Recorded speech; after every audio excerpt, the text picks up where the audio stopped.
Échangeurs Turcotte, une émission où on parle d'enjeux importants pour les gens de la MRC Maria Chapdelaine. Et aujourd'hui, on va parler d'un sujet qui n'est pas juste important pour nous, mais pour les gens de la planète en entier. Mais on va en parler avec une saveur plus locale. J'ai avec moi Alexandra Dupéry, qui est conseillère en environnement au Conseil régional de l'environnement du Saguenay-Lac-Saint-Jean. Puis, tu es ici avec moi pour qu'on parle des changements climatiques, mais surtout de leur impact chez nous. Exactement, oui. Ouais. Parce qu'on sait que les changements climatiques, c'est un enjeu global qui touche vraiment la planète en entier, toutes les populations, toutes les communautés.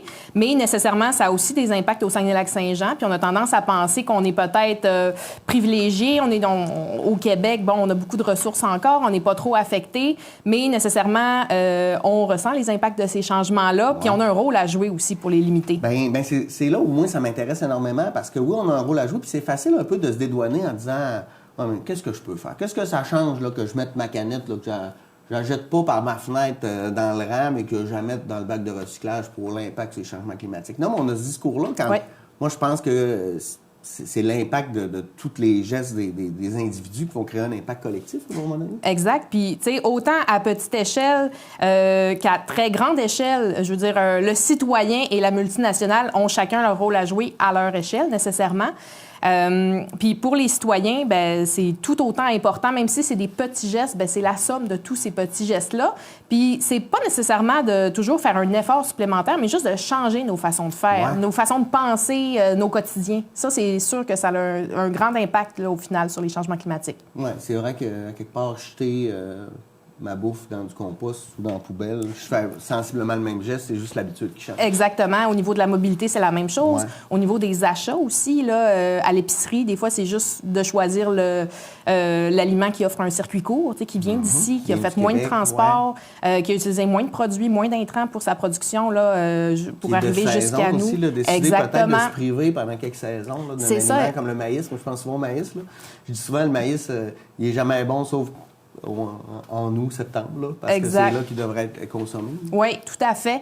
Fait que c'est vraiment au niveau des choix personnels, des choix individuels, mais aussi des choix collectifs. Ouais. Donc, au niveau des municipalités, des MRC, si on monte ensuite de ça, des gouvernements. C'est aussi des liens qu'on va faire avec le gouvernement, mais avec les entreprises, comme tu me disais tantôt, les municipalités, l'individu. Ouais. Ah, c'est intéressant tout ça.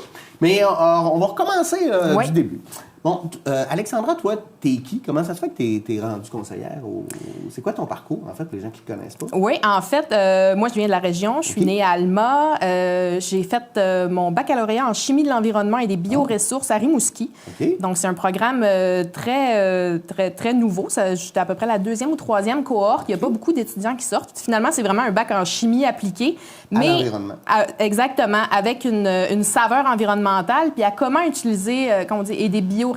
Les bioressources, finalement, c'est les ressources issues du monde biologique. Ouais. Fait que dans le secteur, par exemple, dans le coin du Bas-Saint-Laurent ou de la Gaspésie, bien, des bioressources, ça peut être les carcasses de crabes des neiges, par exemple. Moi, c'est un projet sur lequel j'ai travaillé là, à l'université. Donc, comment valoriser, finalement, les résidus qu'on retrouve ici? On parle beaucoup de biomasse forestière. C'est ça, exactement. À Chicoutimi, le même principe, le bac en chimie s'applique surtout aux produits naturels. Donc, qu'est-ce qu'on peut ressortir comme huile essentielle, comme bioproduits, finalement, là, au niveau des ressources qu'on a. Et donc, après ce bac en chimie de l'environnement, j'ai fait ma maîtrise en éco-conseil et développement durable appliqué à l'Université du Québec à Chicoutimi.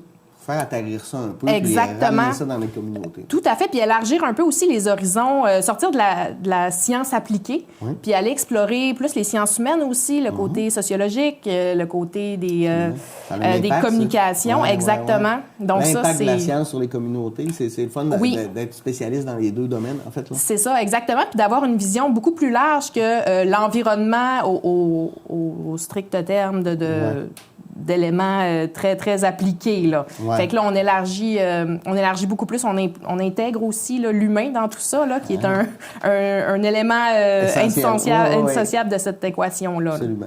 Okay. Et donc, ça fait 8 ans que je suis au Conseil régional de l'environnement.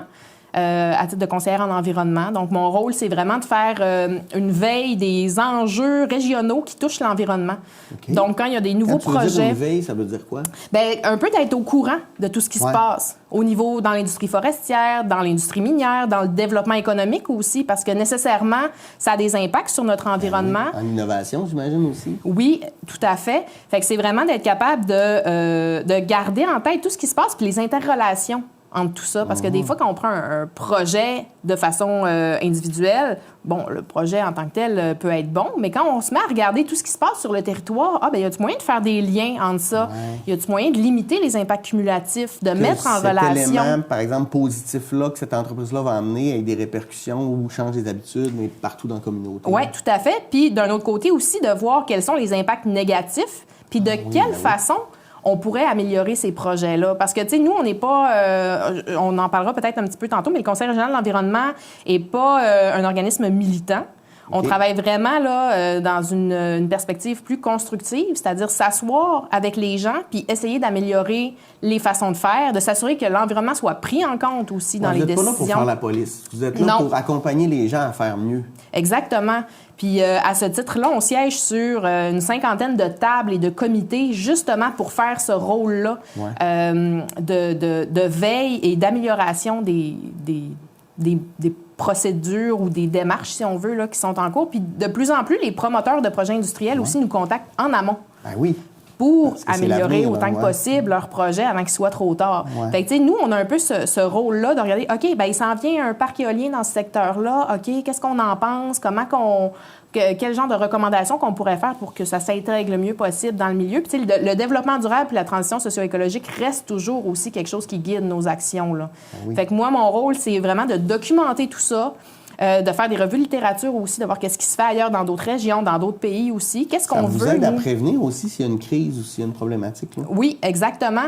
Puis, tu sais, de voir aussi qu'est-ce qui s'est fait par le passé. Tu sais, on parle d'une veille de l'actualité, mais aussi d'une veille des enjeux qu'on a eus par le passé, puis de voir comment on peut utiliser ça pour par éclairer exemple, nos il y a une décisions situation futures. semblable qui peut être arrivée dans un autre pays, puis quelles solutions ils ont utilisées, quel impact ça a eu, ça peut être inspirant aussi, des fois, de copier des modèles qui ont fonctionné ou d'éviter des modèles qui ont été dommageables. Tout à fait, tout à fait. Fait que en faisant cette veille-là, ou en m'informant sur ce qui se passe, en travaillant avec les acteurs du milieu aussi, de la collectivité, différents partenaires, bien, on est en mesure après ça de prendre des positions, de dire, OK, bien, nous, on pense que ça devrait se faire de cette façon-là.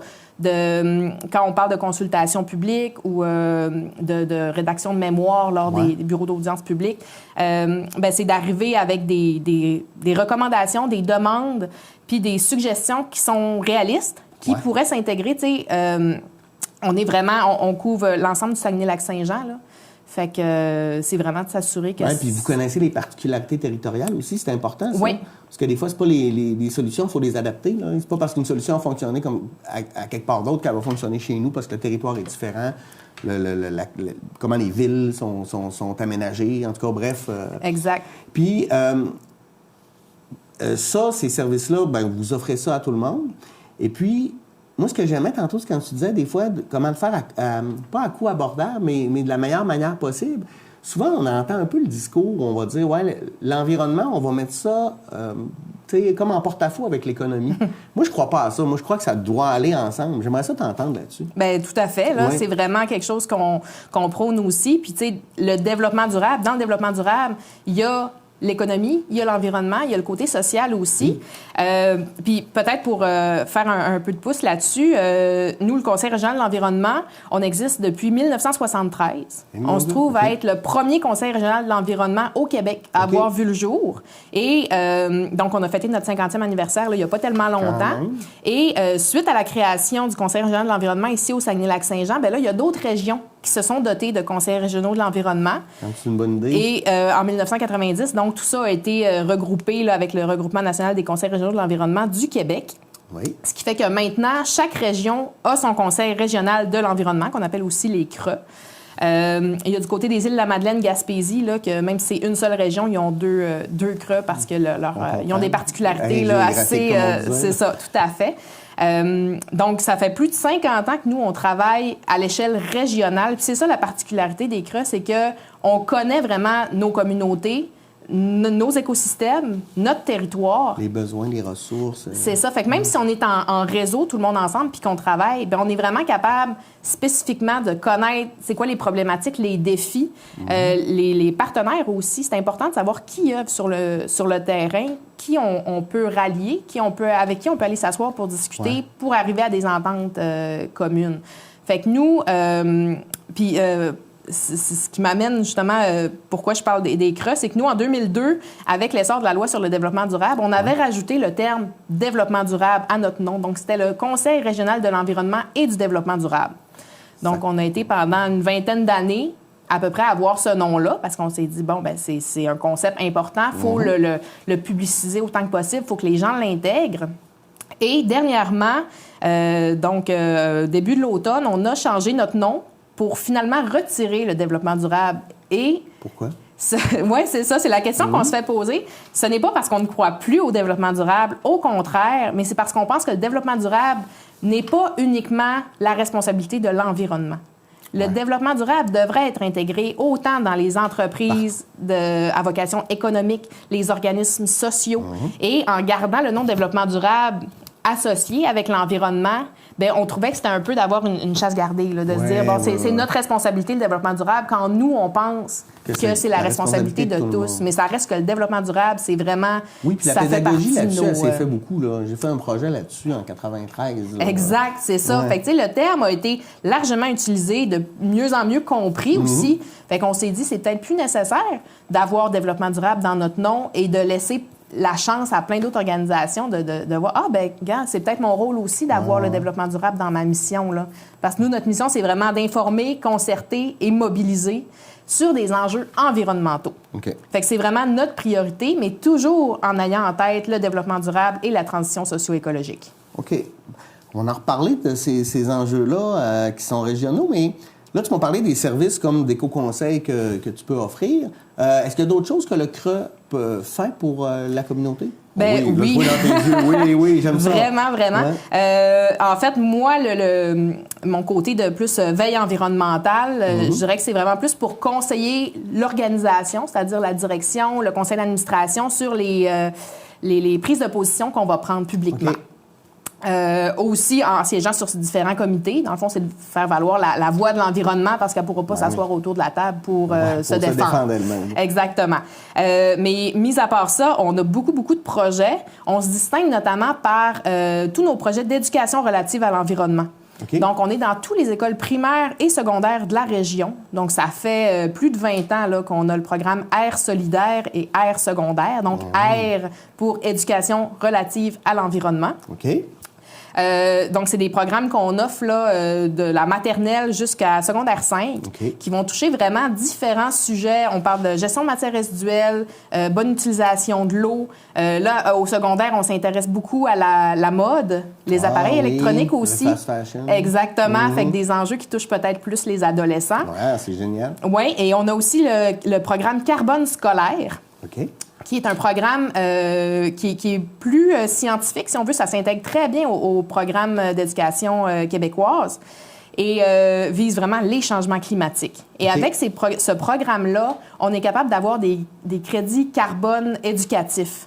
Oh. Donc, on va avoir des entreprises qui vont acheter des crédits carbone, ce qui va nous permettre, nous, d'aller faire de la sensibilisation auprès des jeunes pour vraiment les conscientiser. Puis, on parle de ces 4-5 ateliers de 2 heures. Fait qu'on vient vraiment renforcer la connaissance des jeunes par rapport au changement climatique. Être un modèle aussi là, dans la région. Là, exactement. C'est important parce que ces valeurs-là, c'est cible sur justement des petits gestes au quotidien, mais ça reste des valeurs qui s'ancrent à travers le temps. Puis après ça, quand ils ont les moyens ou qui sont plus âgés, bien, ils peuvent prendre des décisions avec ces valeurs-là. Bien oui, puis on le voit beaucoup avec nos programmes d'éducation relative à l'environnement, que les jeunes sont des ambassadeurs incroyables. T'sais, ils reviennent à la maison. Mais voyons, maman, pourquoi tu mets ça dans la poubelle? Ça va dans le bac brun. Fait que ce sont des porteurs d'un message très efficace et qui vont ancrer ces valeurs-là beaucoup plus facilement que des personnes d'un certain âge qui ont vraiment des habitudes très ancrées. Là. Oui. Exact. C'est ça. C'est ça. Fait que tout notre département d'éducation relative à l'environnement, là, est vraiment très efficace et très reconnu aussi dans la région. Ensuite, on fait beaucoup, tantôt je parlais, on a éducation, concertation aussi. Donc là, on a des mandats qui touchent notamment les espèces exotiques envahissantes. On pourra en parler un petit peu tantôt. Ça touche de près les changements climatiques. Oui, absolument. Qui vise à faire une concertation régionale sur comment bien se préparer, comment prévenir l'introduction d'espèces exotiques envahissantes, comment lutter éventuellement s'il y a introduction d'espèces exotiques envahissantes. Donc, asseoir des gens autour de la table qui sont touchés par ces enjeux-là et de voir comment on peut faire un plan là, régional qui se tient pour le futur, parce que c'est là, il est minuit moins une. Là. Tout à fait. Et aussi en concertation, donc on a des mandats en aires protégées. Donc, pour ça, c'est un mandat très ponctuel, si je peux dire, parce que, je ne l'ai peut-être pas précisé, mais les CRE sont les interlocuteurs régionaux privilégiés du ministère de l'Environnement et du gouvernement en matière d'environnement. OK. Fait que quand il y a un besoin d'aller sonder le milieu ou de mettre en place... les citoyens, en fait.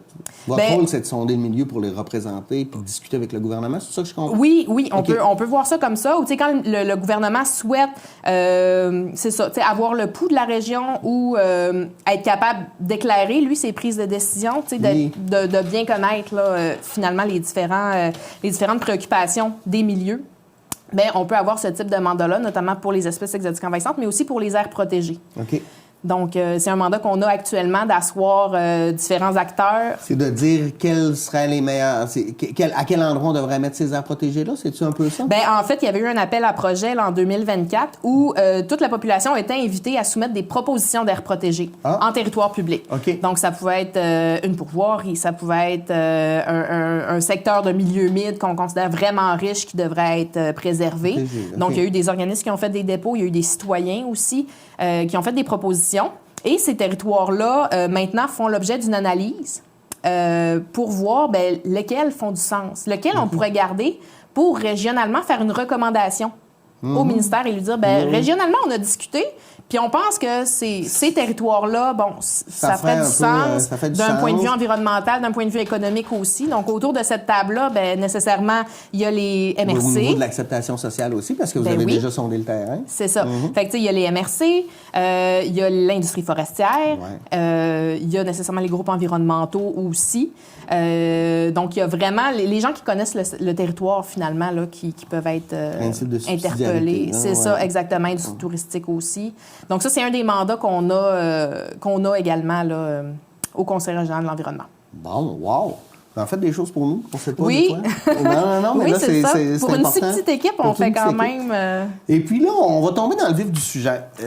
Bon, les changements climatiques, c'est inévitable, on le sait, c'est scientifiquement documenté.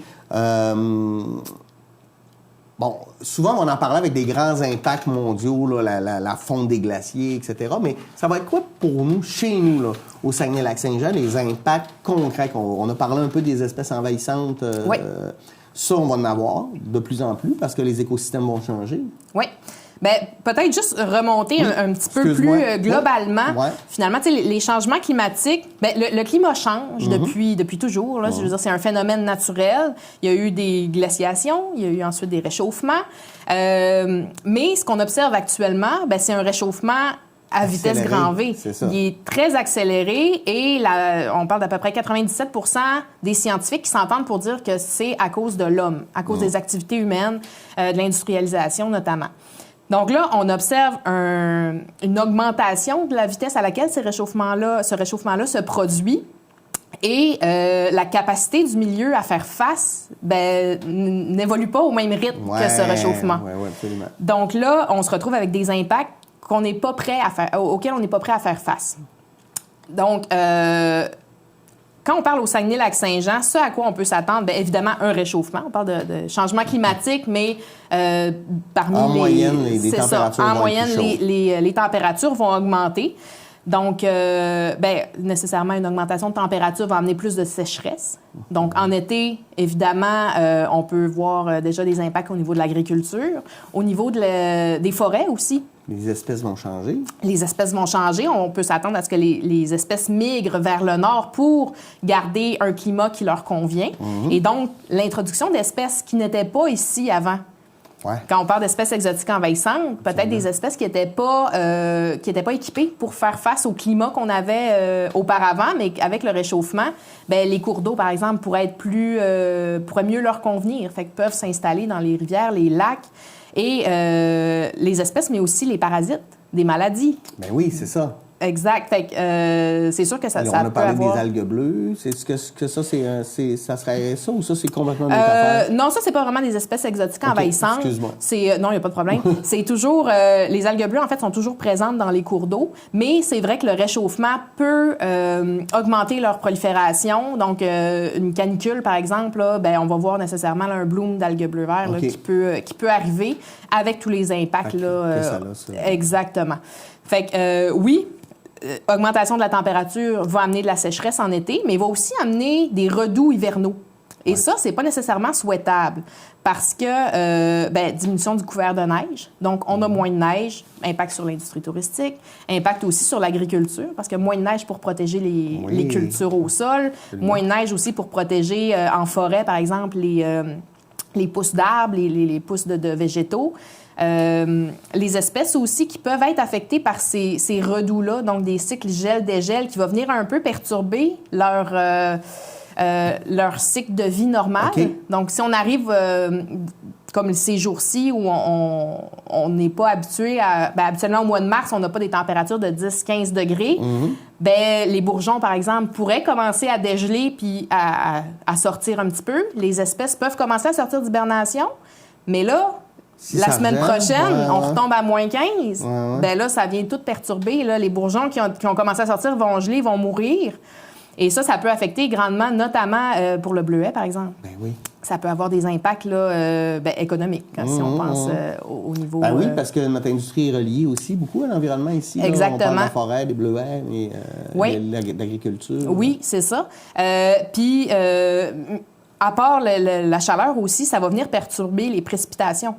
Donc, en hiver, on peut s'attendre à avoir plus de précipitations, mais de précipitations liquides, donc sous forme de pluie.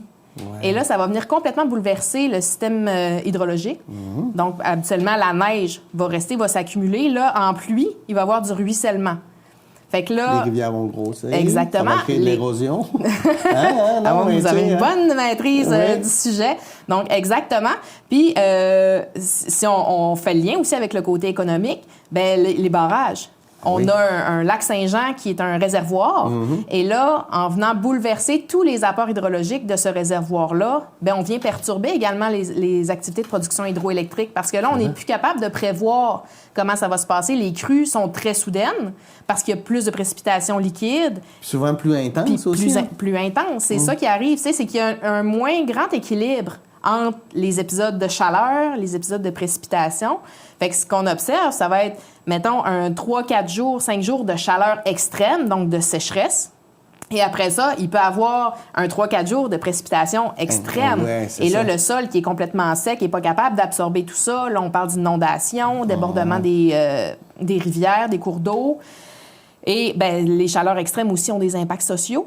Donc, des impacts sur les populations au niveau de la santé, les personnes plus vulnérables, donc personnes âgées, jeunes enfants. Puis sur aussi l'économie, au niveau de l'énergie, là, des fois, on est supposé de consommer moins en été, mais ça, avec les climatiseurs... Bien, c'est ça, exactement. Fait que, tu sais, ça a vraiment beaucoup d'impact au niveau social, économique, environnemental aussi. On a parlé un peu des écosystèmes, les feux de forêt qu'on a connus dernièrement. On risque d'en avoir... encore, là. Ben oui, parce que des températures plus élevées, des sécheresses, ben c'est vraiment propice aux feux de forêt. On en a eu dans les dernières années, même dans la MRC Maria-Chapdelaine. Oui, ça a des impacts sur les sociétés, mais aussi sur la faune et la flore. Ben oui. Ben oui, puis sur l'industrie aussi forestière. Oui, donc, on parle de grandes superficies qui sont brûlées. Ça nuit à la biodiversité, ça nuit à l'exploitation forestière, ça nuit aux communautés parce que on se rappelle la qualité de l'air dans ces épisodes-là. Oui. On peut pas sortir, difficultés respiratoires. Non, mais on pense les évacuations à Chibougamau, tout à fait. Fait que c'est ce genre d'impact-là auquel on n'associe pas nécessairement les changements climatiques. On dit, un feu de forêt, ça existe, il y en a toujours eu. Sauf que la fréquence de ces événements-là est beaucoup plus rapprochée qu'auparavant. Puis leur intensité est plus forte aussi. Puis leur intensité, ben oui, nécessairement. Fait que c'est tous ces impacts-là qu'il faut faire la petite réflexion supplémentaire de dire « Ah, mais pourquoi il y a plus d'inondations? Pourquoi il y a plus d'érosion? Pourquoi il y a plus de chemins qui s'affaissent? Pourquoi il y a plus de feux? Pourquoi il y a plus de problématiques de santé respiratoire? Mais si on monte un petit peu plus loin, on se rend compte que les changements climatiques ont un rôle à jouer dans ces impacts-là. Oui. Puis c'est vrai que des fois, en se comparant, on va dire ben on risque de peut-être mieux s'en sortir que d'autres endroits dans le monde, mais ça amène une autre problématique, celle des réfugiés climatiques qui, à un moment donné, vont vouloir aussi... Ben oui, c'est ça. Non, mais tu sais, c'est un déplacement. Là. On parle d'1 milliard de réfugiés climatiques en 2100 si la tendance se maintient. On va pouvoir mettre ça quelque part aussi, ces oui, gens-là. C'est ça. T'sais, on a une bonne situation géographique, si on veut. On est quand même privilégiés. On n'a pas des impacts encore trop majeur. Puis j'imagine aussi qu'à travers tout ça, il va y avoir certains impacts qui vont être positifs. Tu sais, au niveau de l'agriculture, j'imagine qu'il y a des cultures qu'on va pouvoir faire qu'on ne pouvait pas faire. Je pense à l'érable. Faire des érablières ici, ça va être possible quand... C'est maintenant possible quand il n'y en avait aucune il y a 30 ans, par exemple. Oui. Est-ce que je me trompe? Oui, c'est un discours qu'on entend.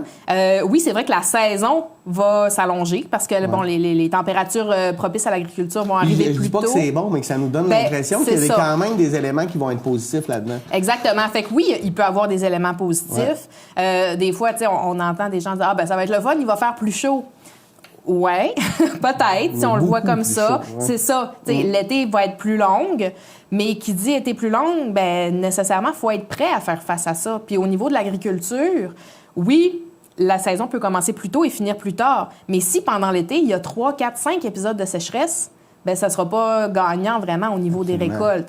Même si au final, on se dit, ben oui, OK, il y a peut-être des impacts positifs, ben en bout de ligne, les impacts négatifs dépassent largement les impacts positifs. Fait que, tu sais, il ne faut pas se reposer là-dessus pour se dire, ben, mais c'est pas si grave, les changements climatiques. Non, on va pouvoir chasser telle espèce, on va pouvoir pêcher telle espèce, mais les espèces qu'on a l'habitude de pêcher, nous, seront peut-être plus là. On pourra probablement plus pêcher sur des villages de glace. Ben, tout à puis fait. y aller en motoneige. Ben là, ça va prendre encore. On l'observe déjà, tu sais, à la baie, le village sur glace, ben, s'installe beaucoup plus tard et finit beaucoup plus tôt aussi. Fait que, tu sais, ça, c'est tous des impacts sur les communautés, sur l'industrie touristique aussi régionale. Fait que, oui, puis la motoneige aussi. Tu sais, là, on est encore chanceux, mais il y a certaines régions un peu plus au sud qui sont même plus sûres d'avoir assez de couverts de neige dans les prochaines années pour pouvoir prévoir d'avoir des centres de ski, d'avoir des endroits pour faire de la motoneige. Fait que pour l'instant, nous, bon, les prévisions laissent croire que, par exemple, dans les Monts-Valin, la neige va être encore là dans les prochaines décennies. Puis tu vois, quand tu parles d'effets positifs ou qui semblent positifs, ça, quand ils pourront plus en faire dans d'autres régions, bien, nous, on va devenir un paradis pour un certain temps parce qu'on va en avoir encore, mais maintenant, on va vivre aussi la même situation. Exactement. Mais tu sais, c'est le genre de choses qui pourraient aussi augmenter la pression ici sur la région, là, sur nos écosystèmes. Oui, puis on en a beaucoup. Puis les gens aiment ça, hein, puis ils le réalisent. Là, tout le monde a un chalet quelque part ou aime ça. Non, mais le bord du lac, on a grandi avec ça. Là. Fait que ça va avoir un grand impact sur nos communautés. On va prendre une petite pause là-dessus, puis on revient. Hey, restez avec nous, c'est vraiment intéressant. On va parler aussi de qu'est-ce que nous, là, toi puis moi, là, qu'est-ce qu'on peut faire pour aider. Non, mais c'est vrai, il va falloir en parler de tout ça. Restez avec nous, on revient dans 2 minutes. À tout de suite.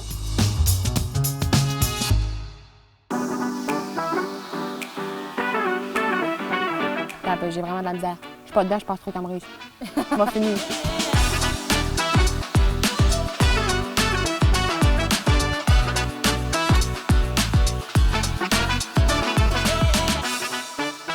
Aujourd'hui, on vient découvrir la belle entreprise Camrise Milou située à Saint-Stanislas. On y va?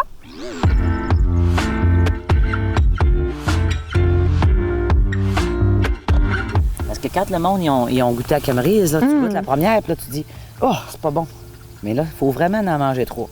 3 et plus. Ouais, 3 et plus, mais la première, c'est vite.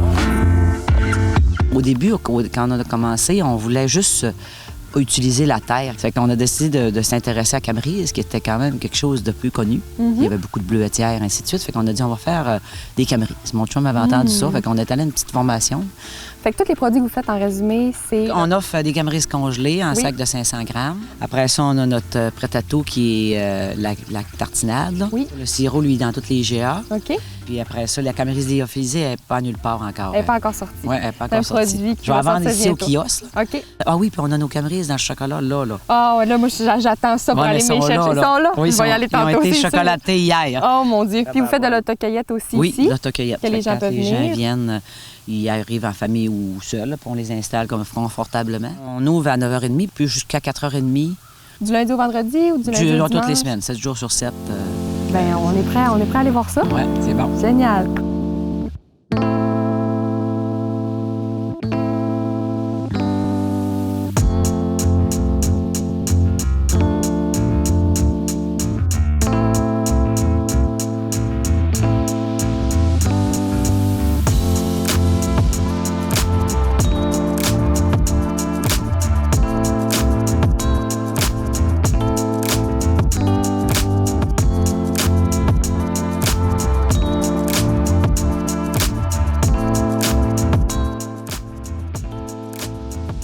Camerise Milou, c'est vraiment une belle entreprise à découvrir. J'ai adoré en apprendre plus sur ce merveilleux fruit qui est vraiment sous-estimé. On se voit bientôt pour un autre Vox Pop.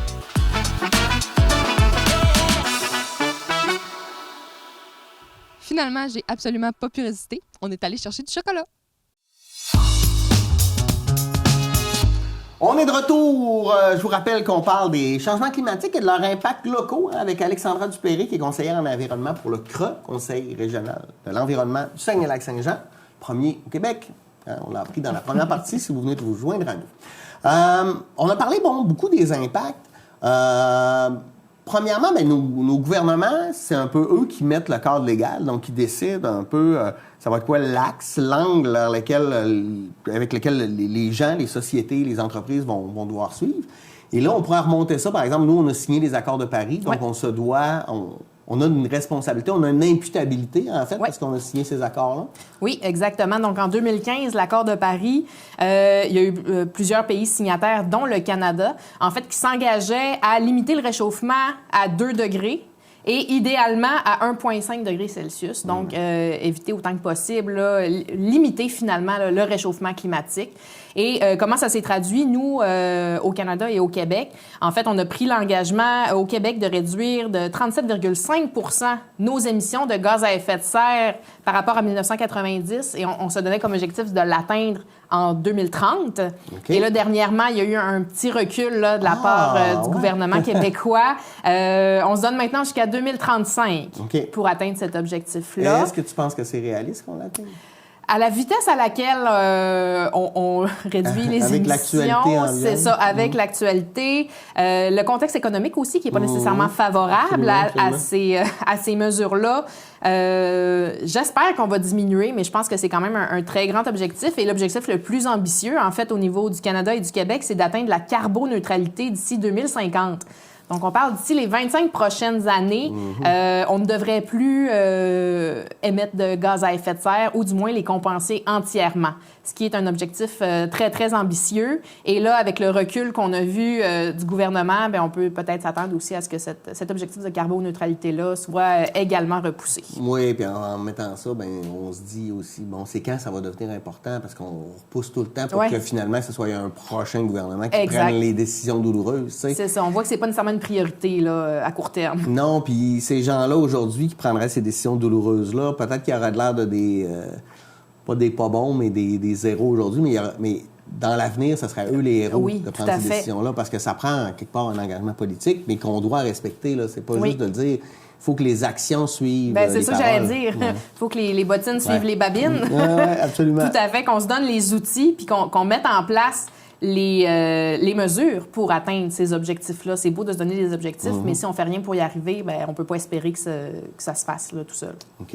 Fait que là, on est dans nos gouvernances, mais si on descend, là, nos municipalités, nos MRC, là, c'est quoi leur rôle politique pour un peu aiguiller ou donner un peu un élan à ces changements-là, à cette transition-là? Bien, justement, tu sais, le gouvernement, en ayant des objectifs, met en place différents plans, différents programmes et notamment a demandé au MRC de réaliser des plans climat. Donc, OK. dans les dernières années, toutes les MRC avaient comme défi de réaliser des plans climat jusqu'en 2027. Donc, OK. certaines sont terminées, d'autres sont en train de le faire. Ces plans climat-là visent en fait à faire un portrait, premièrement, une quantification des gaz à effet de serre du territoire. C'est quoi les grands émetteurs? Mieux connaître finalement au niveau des émissions, mais aussi au niveau de l'adaptation, de la résilience. Parce que, tu sais, en changement climatique, on pourrait dire qu'il y a comme deux volets. Il y a le volet de lutte au changement climatique, qui est finalement de réduire nos émissions de gaz à effet de serre ou les compenser, et le volet d'adaptation au changement climatique. Il ne faut pas oublier, la lutte reste très importante. Mais, Parce que sinon, ça va prendre beaucoup d'adaptation. Fait qu'on tout veut à fait. limiter l'adaptation, on n'aime pas tant le changement. Là. C'est ça. Fait que, tu sais, mais il faut quand même s'y préparer parce que là, on le voit, il y a un réchauffement qui est en cours, il y a les impacts qui sont déjà sur notre territoire, comme on a discuté tout à l'heure. Fait que le volet adaptation est également important. Fait que les MRC avaient aussi à analyser quels sont les risques, quels sont les aléas climatiques auxquels on peut s'attendre d'avoir sur le territoire et comment s'y préparer. Fait qu'il y avait tout le volet portrait diagnostic de qu'est-ce qui se passe sur le territoire. C'est quoi les défis, c'est quoi les perspectives aussi, puis qu'est-ce qu'on pourrait mettre en place comme action pour soit réduire les émissions de gaz à effet de serre, donc lutter contre les changements climatiques, mais aussi mieux s'adapter puis avoir une plus grande résilience face aux impacts de ces changements climatiques-là. Absolument. Et donc, ces plans climat-là vont résulter en des plans d'action qui vont permettre de mettre en place différentes mesures au niveau des municipalités, de l'aménagement du territoire, parce que c'est sûr que l'aménagement du territoire a un impact aussi au niveau des déplacements, au niveau des choix qu'on fait en tant que société. Donc, c'est ce qui est en cours en ce moment et qui risque d'être assez prometteur pour la suite, là. Donc, on voit qu'à petite échelle, ça bouge, il y a des choses qui se font. Puis une fois que ce plan climat-là est fait, ça va être quoi les répercussions? C'est que là, ça va être autour des municipalités, de mettre en place ces décisions-là? Bien, c'est ça, ça va être tu sais, les municipalités en collaboration avec les MRC, mais aussi en collaboration avec les acteurs du milieu. Donc, les municipalités, sur leur territoire, ils ont des industries, ils ont des communautés aussi qui ont un rôle à jouer. Ils ont tout un développement économique à réfléchir aussi. Fait que ces plans climat-là, bien, ultimement, devraient résulter en des choix stratégiques, aussi en des mesures concrètes mises en place. T'sais, on parle, par exemple, de stabiliser des cours d'eau ou identifier des secteurs à risque pour les glissements de terrain, à risque pour les inondations. Les berges du lac Saint-Jean. Exactement. Ouais. Tu sais, tantôt, on n'en a pas parlé, mais les berges du lac Saint-Jean, avec berges du lac Saint-Jean ou de tout autre cours d'eau, tu sais, avec le réchauffement, bien, la prise des glaces peut arriver plus tard, mais les grands vents d'automne vont quand même rester présents. Donc, si la glace n'est pas prise, bien, on parle de encore plus de vagues, encore plus de déplacements de masse d'eau qui peut entraîner plus d'érosion. C'est ça. Fait que, c'est un des impacts. Fait que, il faut réfléchir tout ça autrement. Puis les plans climat, bien, on l'espère, vont augmenter notre résilience face aux impacts des changements climatiques. Oui, parce qu'on le voit déjà, là, on l'a vu ici, là, juste à Vauvert, là, avec la pointe, non, mais la Pointe-Langevin, la Pointe-Langevin, tout à fait. C'est une réelle problématique qu'on aurait peut-être pu voir venir si on avait eu, à l'époque, je pense, les réflexions, les connaissances qu'on a aujourd'hui. Oui, puis tu sais, ce qu'il faut, ce qu'on voit de plus en plus, puis ce qu'il faut continuer à faire, c'est de ne pas se fier aux 100 dernières années. Tu sais, souvent, on se fie au modèle climatique des 100 dernières années. C'est plus possible. On n'est plus là. Parce que, tu sais, se fier aux dernières 50 ans même, c'est limite. Tu sais, il faut y aller à beaucoup plus court terme parce que l'événement climatique qui arrivait avant une fois aux 100 ans, bien, aujourd'hui, va peut-être arriver une fois aux 50 ans ou une fois aux 25 ans. Mais il faut se préparer à ça. Il faut le considérer. Puis, il faut le prendre en compte quand on met en place des projets ou qu'on met en place des infrastructures pour s'assurer qu'elles soient résilientes à ces événements-là qui risquent d'être beaucoup plus récurrents. Oui, et plus intense. Et plus intense, oui. Oui, c'est ça. Je le voyais avec les ouragans, là. Je ne sais plus ça fait combien d'années, là, mais il y avait peut-être un ouragan catégorie 5 aux 2-3 ans. Là, on en a plusieurs par année. Exact. Oui. Fait que ça a des impacts. Bon, bien, là, c'est le fun. On voit que nos dirigeants prennent leurs responsabilités ou du moins tentent de nous enligner. On parle beaucoup de reliance, donc comment créer des liens dans la communauté. Comment on peut séduire ou embarquer des entreprises? Tu sais, une entreprise privée, ça reste que leur mandat, c'est de faire du profit, puis on les comprend, ils doivent survivre, ils doivent payer leurs employés, tout ça. Donc, comment on peut les convaincre que c'est bon pour eux aussi, puis d'embarquer, parce que... En fait, c'est ces liens-là qu'on veut créer en communauté, là, que tout le monde participe. Oui, tout à fait. Puis tantôt, on parlait, on a tendance souvent à opposer économie et environnement. Mais finalement, ça peut vraiment être un allié, puis ça peut même aider à propulser une entreprise. Là. Ça peut aider à la pérennité d'une entreprise. On pense par exemple à un plan de développement durable. Ouais. Un plan de développement durable ne va pas toucher uniquement le côté environnemental. Oui, on va s'intéresser aux émissions de gaz à effet de serre, à la gestion de matières résiduelles, à l'efficacité énergétique, qui peut aussi amener à des économies gains, oui. puis des gains là, au niveau de l'entreprise. Mais un plan de développement durable va aussi toucher, par exemple, au niveau des employés, les conditions de travail, au niveau de la gouvernance aussi, pour avoir une saine gouvernance. Donc là, on parle de rétention de personnel, pérennité de l'entreprise, développement de nouveaux marchés. Fait que, tu sais, un plan de développement durable, c'est quand même un bon départ là, pour se questionner sur nos façons de faire, puis aller chercher des mesures qui sont pas nécessairement exigeantes, mais qui peuvent, en bout de ligne, faire une différence. À laquelle on n'a peut-être juste pas pensé. Tout à fait, exactement. Puis, tu sais, l'efficacité énergétique, des fois, c'est un petit investissement qui est à faire au départ, mais la rentabilité à court, moyen terme va être facilement atteinte. Tu rénoves ta salle de bain, tu peux dire, en tout cas, tu sais, il y a exactement. Beaucoup, tu peux penser à au niveau beaucoup de choses. l'industrie aussi, l'approvisionnement en énergie, est-ce qu'on chauffe au mazout, est-ce qu'on est à l'hydroélectricité, est-ce qu'on réfléchit à d'autres sortes aussi d'approvisionnement énergétique? L'économie circulaire aussi, qui est quelque chose qui émerge de plus en plus, qui vise à aller faire des liens avec d'autres entreprises sur le territoire pour que les rejets de un deviennent la ressource de l'autre. Donc ça, tranquillement, ça se met en place. Puis je pense qu'on a un bel écosystème industriel ici dans la région là, pour que ça émerge puis que ça fonctionne bien. Là. Je veux revenir aussi, on a parlé des municipalités, là, puis avant de passer à la suite, je veux revenir aussi sur leur rôle pour le développement du transport actif, parce qu'on sait que ça, c'est une solution, mais tu sais, on a une réalité régionale qui est complexe, puis ça devient compliqué d'offrir ça, même si les études nous démontrent que si on a plus de pistes cyclables, puis plus de réseaux, moins de réseaux routiers, bien, on risque d'avoir plus de transport actif, mais on dirait que notre territoire ne nous aide pas à ce niveau-là. Non, Comment ce serait quoi les solutions?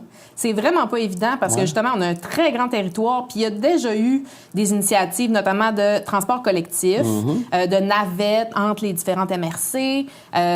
Puis, tu sais, en ce moment, il y a principalement juste du côté du Saguenay, là, qui a un système de transport en commun. Et quand on parle de transport actif, bien, quand l'école, par exemple, est située peut-être à 15 km de la maison, bien, on ne peut pas penser à envoyer un enfant à pied envers l'école. Bien, dans la dernière année, en fait, là, il y a eu le centre de gestion de déplacement qui a été mis en place au Saguenay-Lac-Saint-Jean. En fait, chaque région peut avoir son centre de gestion de déplacement au même titre que les CRE. Et ça a été mis en place dernièrement. Là, donc, on a fait partie un peu des initiateurs avec d'autres partenaires du milieu pour se retrouver avec cet organisme-là qui peut favoriser la mise en place de mesures de développement, de mobilité active, mobilité durable, de façon plus générale. Donc, c'est l'organisme Tracé qui a vu le jour là, en 2025, là, si je ne me trompe pas, et dont l'objectif, justement, est d'explorer ces voies-là avec les MRC, avec les municipalités au niveau du transport actif. Parce que oui, quand on veut bien marcher pour se rendre d'un point A à un point B, mais si les trottoirs ne sont pas déneigés, si la sécurité des piétons est en danger, si les pistes cyclables ne sont pas entretenues. Il faut rendre ça attrayant aussi. Là. Exactement. Puis, tu sais, un peu plus tôt, je parlais des différents programmes d'éducation relatifs à l'environnement qu'on a. On est mandataire aussi du projet Ça marche, en fait, qui vise à aller dans les écoles primaires. On rencontre des groupes et on les éduque sur les bonnes façons de se déplacer à pied. Donc, les jeunes enfants, de façon sécuritaire. Fait qu'il y a vraiment un volet plus théorique, sur les règles de sécurité routière, mais aussi un volet pratique. Donc, comment bien circuler, comment signifier notre intention de vouloir traverser, à quel endroit est-ce qu'on traverse, de quel sens de la rue on marche. Fait que tout ça dans le but de rendre ça beaucoup plus facile, parce qu'on le voit après des écoles, il y a presque plus d'enfants piétons. C'est les parents qui vont porter les autobus. Et donc, c'est de favoriser ça. Il y a eu aussi, dans les dernières années, la mise en place de corridors scolaires dans différentes municipalités de la région qui visent à identifier les corridors principaux qui mènent aux écoles primaires. Donc, qui vont être identifiés soit par des pancartes, par une meilleure signalisation aussi, par des accotements plus larges pour la sécurité des piétons, puis pour que ce soit beaucoup plus facile et sécuritaire, surtout, de marcher. Puis, tu sais, on le voit toujours, on fait des fois on a fait un stunt publicitaire il n'y a pas si longtemps, là, de se mettre à un endroit où il y a une traverse piéton de filmer et de constater le nombre de voitures qui n'arrêtent pas. Ben oui. Fait que, tu sais, tout ça, c'est des petits gestes, mais tu sais, les municipalités, dans l'aménagement du territoire, ont vraiment une grande responsabilité là, face à ça. OK, c'est intéressant. Puis là, moi, là, comme citoyen, là, vous, chez vous, là, toi, là, qu'est-ce qu'on peut faire pour faire partie positivement de l'équation? Qu'est-ce qu'on peut changer? Tu sais, on parle d'habitude. Des fois, c'est pas grand-chose. Là. Qu'est-ce que tu nous suggères? Par où on commence si on n'est pas là? Puis si on a déjà commencé, qu'est-ce qu'on peut faire de plus? Oui, bien, c'est une bonne question parce qu'on peut tellement faire de choses. Puis ce que les gens font souvent, l'erreur qu'ils font, c'est de vouloir tout faire. Okay. Tu sais, il y a eu le courant zéro déchet qui était très populaire, mais qui est très difficile. Je veux dire, c'est tout un défi. Fait que les gens se découragent. Ben, les gens se découragent. Tu sais, on rencontre un échec. Bon, ah non, j'ai produit un déchet. Ben, ça vaut plus rien. Ben, non, tu sais, c'est peut-être pas la bonne façon, puis c'est peut-être pas ce qui s'applique le mieux non plus à notre réalité. Tu sais, une famille avec des jeunes enfants, le zéro déchet, c'est peut-être un peu plus difficile, tu sais. Fait que, tu sais, là, on parle surtout au niveau de la gestion de matières résiduelles, mais tu sais, souvent, c'est juste de re-questionner nos choix. Tu sais, on arrive pour aller... on a un besoin. J'ai besoin d'une pièce de vêtement. Bon, premièrement, est-ce que j'en ai vraiment besoin? Probablement pas. C'est ça. T'sais, on vient aux 3 RV là, qui sont réduits, réutilisés, recyclés, valorisés et, en dernier cas, éliminés. Fait que, premièrement, la paire de jeans, est-ce que j'en ai vraiment besoin? Bon, si la réponse est oui, ben c'est correct. Là. Je veux dire, on a des besoins, ça se peut. Il faut se bâtir. Ben, deuxièmement, est-ce que je pourrais pas aller en friperie, trouver ma paire de pantalons? Absolument. Fait que, tu sais, à faible coût, qui, dans la région ici, on a les friperies Coder, qui, en plus, ont un impact social super intéressant, impact économique aussi. Et je veux le faire de la pub, là, quand je me suis marié, j'ai acheté mon kit de mariage pour 25 tout compris avec les souliers. Ben oui, c'est ça. Mais maintenant, aujourd'hui... Il n'y a personne qui remet en question comment j'étais chic. Non, c'est ça. Ce que je veux dire, c'est qu'il... Oui, absolument. Écoute, on trouve de tout, là, puis c'est... Il faut sortir de l'idée de c'est les pauvres qui s'habillent en friperie, là. C'est vraiment pas ça. Puis, tu sais, de plus en plus, on voit... Tu sais, je suis allée en fin de semaine à la friperie à Alma, c'était plein de monde et de toute classe sociale. Absolument. C'est vraiment la notion environnementale. Là, moi, j'achète beaucoup des meubles, là, puis on a des meubles extraordinaires à faible coût, là. C'est ça, exactement. Fait que c'est leur redonner une seconde vie. Donc là, on n'a pas tout l'impact environnemental avant le produit, parce qu'il a déjà été un peu compensé, si on veut. Il a déjà été fabriqué. Là, on lui évite l'élimination, on évite l'enfouissement. Fait que d'aller se procurer ces biens-là. Il y a beaucoup d'objets qu'on n'a pas besoin d'avoir à nouveau. Là. Moi, écoute, j'ai le même sapin de Noël depuis 52 ans. C'est ça. Ben non, mais dans le sens où, oui, il était fabriqué avec du plastique au départ, mais regarde, je pense que là... c'est ça. Il est rentré dans ses... il a rendu ses services, puis il n'y a pas eu gros d'impact. Oui, c'est ça. Absolument. Fait que, tu sais, on se crée des besoins, des fois. On se crée des besoins, puis... je pourrais dire l'industrie aussi nous crée des besoins. Là. Le marketing est fort. Tantôt, on a parlé de fast fashion. Chez les jeunes, c'est très populaire. L'achat de vêtements en ligne à très faible coût monétaire, mais à coût environnemental et social très élevé. Ben oui, moi, que je dis souvent, je disais encore à ma fille en fin de semaine, quand tu peux t'acheter là, un T-shirt là, à 4$, là, c'est parce qu'il y a quelqu'un qui est... C'est ça. Il y a quelqu'un qui n'a pas été payé à ce juste valeur. Exactement. C'est certain. Exactement. À moins que ce soit à friperie. Un T-shirt non, absolument. On est d'accord, Fait que, tu sais, au niveau des... C'est ça, tous les choix. Puis, tu sais, peut-être qu'en bout de ligne, le choix, ça va être d'aller l'acheter neuve, la nouvelle paire de jeans. Mais au moins, on va avoir fait la réflexion avant. Puis souvent, tu sais, la vie va vite. On prend pas nécessairement le temps d'avoir toujours ces questionnements-là là, quand on vient pour acheter. C'est ça, fait que, tout ce qui est au niveau de la consommation responsable, c'est super important. Puis on a parlé de vêtements, mais alimentation. On a une région où l'agriculture occupe une grande place. On a des produits géniaux. On a des maraîchers qui produisent de délicieux produits. Bien, d'essayer d'aller vers ces producteurs-là plutôt que d'aller chez Maxi, Walmart puis d'acheter des bleuets qui viennent des États-Unis quand on est en plein dans la saison des bleuets ici dans la région. Fait que, tu sais, privilégier locaux et légumes de saison aussi et circuits courts. Oui. Donc, d'où ça provient, c'est quoi les intrants qui ont été utilisés aussi. C'est sûr que l'empreinte carbone d'une banane est beaucoup plus élevée que celle d'un maïs qui vient du village à côté. Là. Oui, puis les données sont assez claires. Là. Ben oui. Si chaque citoyen changeait une habitude, mettons, d'investir 100 $, mais il faisait juste le même 100 $, mais de l'investir dans les produits locaux plutôt que des produits étrangers, le boom économique que ça ferait dans une région comme la nôtre. Oh là. oui, vraiment. Ouais. Puis, tu sais, on a vu aussi pendant la pandémie, justement, émerger des initiatives d'autonomie alimentaire, tu sais, de se dire, là, on ne peut plus dépendre du reste du monde. Tu sais, est-ce que nous, on est capable nous-mêmes d'avoir des produits? Parce que là, actuellement, on produit, mais on exporte beaucoup des Comment les produits. Tu sais, utiliser chez pourquoi nous? est-ce Ben qu'on oui. les garde pas? Pourquoi on diversifie pas non plus notre agriculture pour être capable de suffire à nos besoins? Ouais. Fait que ça, c'est tout le genre de réflexion qu'il peut avoir. Puis au niveau de la mobilité, on en a parlé un petit peu tantôt, mais, tu sais, Covoiturage, ben des oui, fois. covoiturage, est-ce que c'est possible?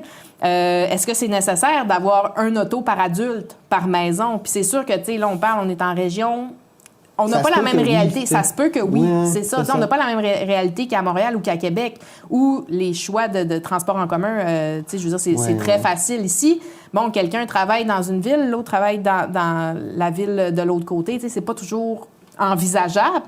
Mais encore une fois, juste de se questionner, ben tu sais, peut-être le covoiturage pourrait être possible. Oui, puis des on en habitudes, a des des fois, stationnements là. incitatifs au Tu covoiturage. sais, je veux dire, il y a plein de gens qui ont vraiment besoin d'avoir un gros camion ici en région. Oui. Mais j'en connais aussi qui ont C'est vraiment ça. pas besoin de ça. Tu sais, fait que des fois, c'est peut-être juste changer, mais ils en ont peut-être eu besoin dans leur vie puis ils continuent à ça. Mais je pense que des changements de comportement, ça peut être assez facile. là. Oui, oui. Puis, tu sais, quand on parle justement de la particularité de la région ici, tu sais, souvent, on entend des discours qui viennent plus des grands centres, puis, les pick-up, c'est pas nécessaire, les VUS, c'est pas nécessaire, mais comme vous le dites, il y a Ici, plusieurs oui, gens, tu sais, oui, les que ça, c'est travailleurs, nécessaire, les là, ben routes, oui. des fois, tu sais, c'est nécessaire d'avoir ce genre de véhicule-là.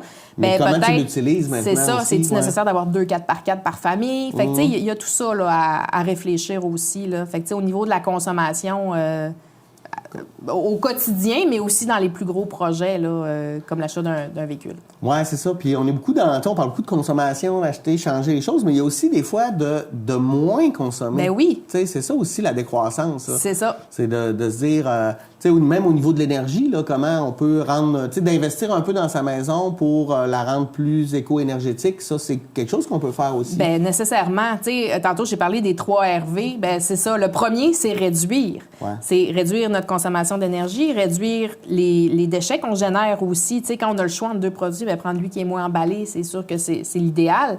Mais au niveau de l'énergie, c'est sûr et certain. Puis, tu sais, même si on voit plusieurs projets qui émergent, puis ça reste de l'énergie renouvelable, bien, la meilleure énergie, c'est celle qu'on ne produit pas, c'est Ben celle oui. qu'on ne consomme pas, puis ça la rend disponible à d'autres par la suite. Là. Ouais. Fait que, tu sais, si on est capable de rendre nos habitations plus efficaces, Ben, c'est une nos économie industries d'énergie aussi, aussi, ben oui, c'est ça, puis c'est directement dans nos poches, là. Fait que, tu sais, là, on estime que les besoins en énergie vont augmenter drastiquement là, dans les prochaines années. Puis, tu sais, Hydro-Québec se questionne de la façon à laquelle elle va pouvoir répondre à cette hausse de demande-là. Bien, l'efficacité énergétique en fait partie. C'est pas juste de produire plus, mais c'est de mieux consommer ce qu'on a déjà. Ouais. Là. Oui, puis des fois, il y a des économies à faire, là, comme tu peux économiser sur ton fertilisant en faisant juste passer le Oui, tondeuse sur les exact. feuilles mortes. L'herbicyclage, Ben oui. oui. Non, mais tu sais, ou d'attendre aussi, tu sais, tu peux économiser sur ton essence de tondeuse en disant, je vais attendre un peu, je vais laisser les pissenlits pour les abeilles. Tout à fait, au Non, mois mais de c'est mai. tu sais, Ben, ouais. c'est ça, c'est toujours des petites choses. Puis, tu sais, tantôt, je disais, on va pas directement au zéro déchet, mais c'est de regarder, moi, dans ma réalité, qu'est-ce que je peux changer? Qu'est-ce que je peux faire? Puis qu'est-ce qui me demande pas tant que ça, tu sais, les fruits les plus faciles à aller cueillir, tu sais, retarder de passer la tondeuse. Pas sûr qu'il y en a qui vont chier. Tu sais, oui, peut-être ça fait des pissenlits, il y en a qui aiment moins ça. Mais pour au final, l'écosystème, quand ça on fait sait un tous les gros bénéfices changement, que ben ça a, ben écoute, c'est encore plus facile de pas tondre la pelouse. Tu sais, on retarde en juin, on vient de gagner un mois sans tondre. Fait que, tu sais, économie d'essence, économie de nuisance aussi. Je veux dire, Oui, d'entendre oui. les tondeuses, des fois, ça peut être dérangeant. Ouais. Puis on vient de poser une action sans même poser d'action. Très On concrète. vient d'avoir un impact Oui. bénéfique Oui, oui. sur l'écosystème directement. Oui, puis tu sais, des fois, le gros bon sens, là, comme t'as beau l'arroser, ton asphalte, elle poussera pas. Non. On est là, Oui, enfin, c'est ouais, ça. ouais. Tu sais. Il y a Puis plein de c'est petits- quand même difficile, des fois, de changer les mentalités. Tout ce qui est changement de comportement, c'est pas évident. Tu sais, en premier lieu, il faut que les gens soient informés. Fait que, tu sais, qu'ils comprennent c'est quoi Pas l'enjeu. accuser. Des fois, on a un peu Non. le ton accusateur, puis personne n'aime ça, tu sais, Non, sentir qu'il est en c'est ça. retard. Puis, tu sais, la séquence d'une bonne stratégie de changement de comportement, si on veut, c'est vraiment informer. Fait que les personnes aient l'information, qu'ils soient conscientisés, fait qu'ils comprennent c'est quoi L'impact de leur action. de leur action. Tu sais, c'est pas juste, OK, il y a des problèmes, il y a des problèmes, pénurie d'eau. Parfait. L'information, conscientisation. Bien, si vous arrosez votre asphalte, le problème ne se réglera pas. Puis ensuite, mobiliser. Qu'est-ce que vous pouvez faire de plus pour régler le problème? Fait que, tu sais, il y a plusieurs étapes par lesquelles il faut passer pour que les gens passent à l'action.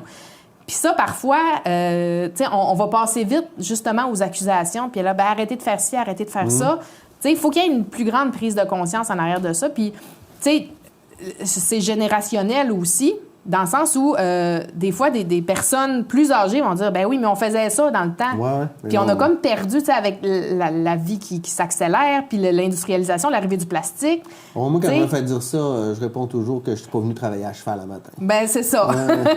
Exactement. Fait que, tu sais, c'est de revenir à des façons de faire. Oui, on régresse pas, mais peut-être qu'on se questionne. Ah, ben peut-être qu'on est allé vite un peu, tu sais, en choisissant la cuillère, par exemple. Des fois, une cuillère en plastique là, va nécessiter énormément de ressources quand la cuillère en métal existe. Je veux dire, Elle est réutilisable. Elle est réutilisable, puis c'est une solution facile. Techniquement, tu là. peut-être bien de t'en acheter une Ouais, toute ta vie. ben c'est ça, exact. Fait que, tu sais, c'est toujours oui, la facilité, mais des fois le bon puis choix l'impact aussi. de tous ces gestes-là, si tout le monde commence à changer ses comportements, mais ça va avoir un impact global avec l'aide de nos gouvernements, de nos entreprises, de nos communautés. Je pense qu'on peut faire un beau changement.